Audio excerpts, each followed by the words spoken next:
जीतने वालों को मेरा सलाम, क्योंकि एक दिन हर कोई जीतेगा। दोस्तों, वर्क फ्रॉम होम में तो फिर भी आपके सर पर बॉस होता है जो हर दिन आपके टारगेट्स पर सवाल पूछता है।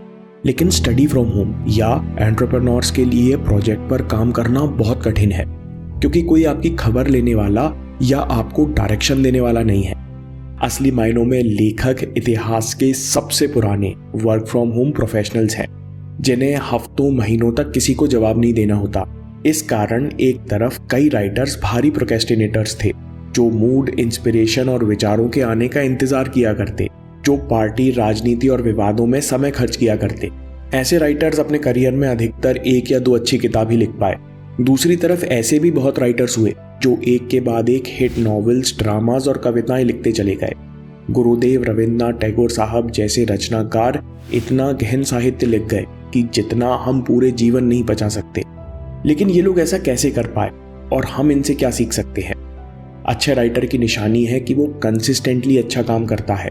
ऐसा करने के लिए आपको क्रिएटिविटी और प्रोडक्टिविटी के मेल की जरूरत है। एक अच्छा लेखक रिचुअल्स का सहारा लेता है, अपने एनवायरनमेंट, आदतों, मूड और अपने काम में अच्छा समन्वय या बैलेंस बनाने के लिए। दरअसल उसकी पूरी दुनिया केवल उसके काम के चारों ओर घूमती है। हारुकी मुराकामी, जिन्होंने बहुत विस्तार से नॉवेल्स और कहानियां लिखी, जिनकी किताबें इंटरनेशनल मार्केट में बहुत बिकती हैं, वे कहते हैं कि जब मैं किताब लिखने के मूड में होता हूँ तब मैं हर दिन सुबह 4 बजे उठता हूँ, फिर सीधे 4 से 6 घंटे काम करता हूँ, फिर दोपहर में 10 किलोमीटर दौड़ता हूँ या 1.5 किलोमीटर तैरता हूँ या दोनों करता हूँ, लौटकर खाना वगैरह खाकर आराम करता हूँ, थोड़ा बहुत लिखता हूँ और रात को 9 बजे सो जाता हूँ। ऐसा रूटीन तब तक रखता हूँ जब तक किताब पूरी ना हो जाए। हारुकी साहब कहते हैं कि 6 महीने तक ऐसी दिनचर्या पालन करने के लिए आपको शारीरिक और मानसिक क्षमता विकसित करनी पड़ती है। यह समय उनके लिए तपस्या जैसा है। वे कहते हैं कि इस रूटीन की मदद से मुझे अपने काम में गहरा ध्यान लगाने में मदद मिलती है। मैं लिखते समय जैसे सपनों की दुनिया में चला जाता हूँ। दोस्तों, हर रचनाकार, लेखक या क्रिएटर अपनी क्रिएटिविटी को चालू करने के लिए या अपने काम में ध्यान गहरा करने के लिए कोई ना कोई रिचुअल का पालन करता है। ये रिचुअल कॉम्प्लेक्स से लेकर बेहद सिंपल हो सकते हैं। स्टीफन किंग कहते हैं कि मैं सुबह नाश्ता करके 8 बजे के आसपास काम करने बैठ जाता हूँ।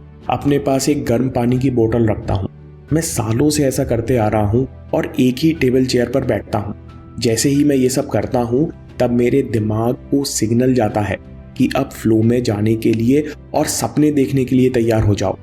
जैक केरुआक एक इंटरव्यू में कहते हैं कि मैं लिखना शुरू करने से पहले मोमबत्ती जलाता, फिर लिखने के बाद उसे बुझा देता।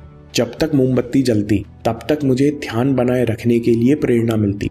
दोस्तों, इसी तरह आपको लेखकों के रूटीन में भी काफ़ी सिमिलैरिटीज मिलेंगी।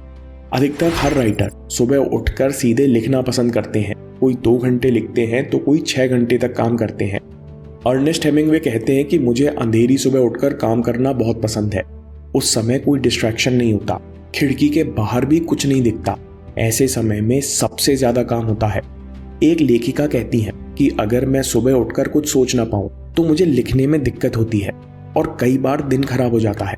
सुबह की शुरुआत मेरे लिए बहुत मायने रखती है, इसलिए मैं एक रात पहले ही कई सारे विचार डायरी में लिखकर छोड़ देती हूँ, जहाँ से शुरू करने में मुझे बहुत आसानी होती है। दोस्तों, अगर राइटर्स सर्वोत्तम नहीं लिखेंगे तो लोग पहचान लेंगे। इसलिए राइटर्स फ्लो, कंसंट्रेशन या जोन की अहमियत समझते हैं, क्योंकि इसके बिना वो सर्वोत्तम नहीं लिख सकते। इसलिए राइटर जब एक बार काम करने बैठते हैं तो वे कम से कम एक बार में 2 से 3 घंटे काम करते हैं और बीच बीच में केवल चाय, पानी या बाथरूम के लिए उठते हैं।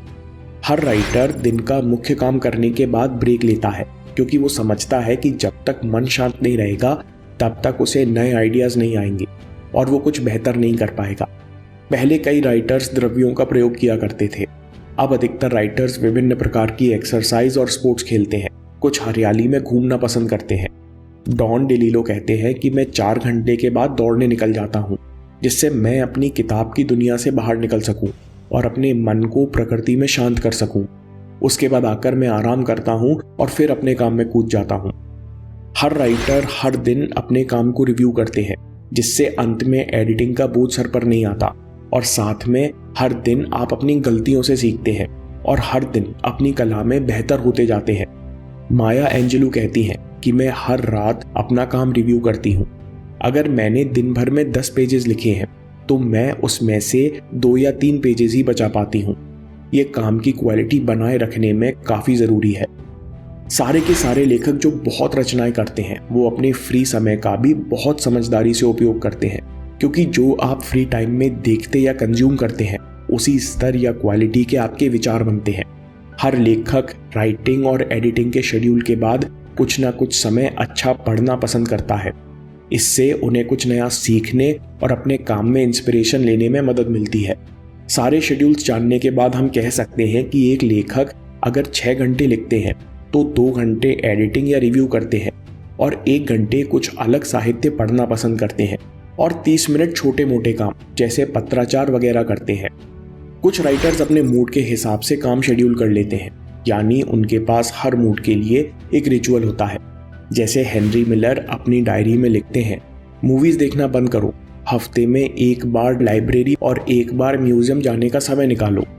वे आगे लिखते हैं कि अगर सुबह मूड चढ़ है तो नोट्स लिखो जो बाद में काम आएंगे। अगर सुबह मूड बढ़िया है तो लिखो और लिखते जाओ। अगर शाम को थक गए हो और दिमाग खाली है तो नोट्स, प्लान्स और चार्ट्स बनाओ। अगर मूड अच्छा है तो पेंट करो या छोटी कहानियों पर काम करो। E.B. वाइट कहते हैं कि जो राइटर लिखने के लिए उपयुक्त समय का इंतजार करता है वो पूरी जिंदगी एक शब्द बिना लिखे ही मर जाएगा। जब भी मुझे घर में लिखने में दिक्कत होती है तो मैं लाइब्रेरी चला जाता हूँ। अगर लाइब्रेरी में खाली जगह नहीं मिलती तो किसी रेस्टोरेंट के कोने में जाकर बैठ जाता हूँ, नहीं तो होटल का रूम बुक कर लेता हूँ। अमीश त्रिपाठी कहते हैं कि मुझे अपने काम करने में सुकून मिलता है, मुझे डिसिप्लिन की ज़रूरत नहीं। मैं काम करते समय सारी चीज़ों से स्विच ऑफ हो जाता हूँ। बस जब किताब रिलीज़ होने वाली होती है तब थोड़ा उद्वेग होता है। जब भी मुझे समय मिलता है तब मैं बहुत सारा नॉन फिक्शन भी पढ़ता हूँ।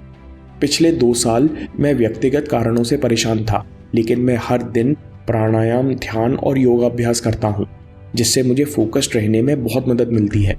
और आखिर में हर लेखक कहता है कि किताब लिखना एक जर्नी है और एक अच्छा राइटर अपनी इंटेंसिटी के गियर्स बदलता रहता है। विलियम गिब्सन कहते हैं कि जैसे जैसे किताब में आगे बढ़ते जाते हैं वैसे वैसे मेहनत बढ़ती जाती है। शुरू में दिन के 8 घंटे हफ्ते के 5 दिन काम करता हूँ, फिर आखिर में पहुँचते पहुँचते वर्कलोड हफ्ते के 7 दिन के 12 घंटे का हो जाता है। किताब लिखने में बहुत दिमाग और ऊर्जा लगती है। मैं इस इंटेंसिटी को 1 महीने बनाए रख सकता हूँ। दोस्तों, घर से काम करते हुए या पढ़ते हुए हम इस वीडियो से बहुत सारी बातें उपयोग कर सकते हैं। सबसे पहले है पावर ऑफ रिचुअल्स। लगातार सर्वोत्तम काम करने के लिए आपको क्रिएटिविटी और प्रोडक्टिविटी का मेल चाहिए और ये संभव है छोटे छोटे रिचुअल्स की मदद से। हर राइटर जाने अनजाने में रिचुअल्स का भारी प्रयोग करते हैं। रिचुअल आपके मूड, एनवायरनमेंट, आदतों का उपयोग करते हैं जिससे आप काम में ज़्यादा से ज़्यादा समय और ध्यान लगा सकें। रिचुअल्स आपका काम शुरू करना आसान बनाते हैं और कई बार रिपीट करने से आपका दिमाग अपने आप फोकस करने के लिए तैयार हो जाता है। अधिकतर लेखक सूर्योदय के पहले लिखना पसंद करते हैं और एक बार में 2 से 6 घंटे काम कर लेते हैं, क्योंकि वो फ्लो की कीमत समझते हैं और काम करते समय हर कीमत पर डिस्ट्रैक्शन से बचते हैं। हर लेखक मन शांत करने की अहमियत पहचानता है। 4 से 8 घंटा काम करने के बाद अधिकतर लेखक एक्सरसाइज करते हैं, खेलते हैं या घूमना पसंद करते हैं। सारे के सारे राइटर्स दिन के अंत में अपना काम रिव्यू और एडिट करते हैं। ऐसा करना इनके लिए मजबूरी है, लेकिन इससे बहुत अच्छा सेल्फ इवैल्यूएशन होता है और उन्हें अपनी कला में मास्टरी हासिल होती है। खाली समय को बेशकीमती मानकर ये लोग अच्छा साहित्य और नॉन फिक्शन पढ़ना पसंद करते हैं।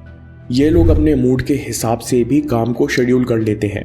अगर लिख नहीं पा रहे तो चार्ट, प्लान्स या पेंटिंग कर लेते हैं। और आखिर में ये लोग गियर बदलते रहते हैं। किताब के अंत में वर्कलोड बढ़ जाता है तो 1 महीने हर दिन 12 घंटे भी काम करते हैं। दोस्तों, इन लेखकों के रूटीन से मुझे अपने काम को देखने का नया नज़रिया मिला है।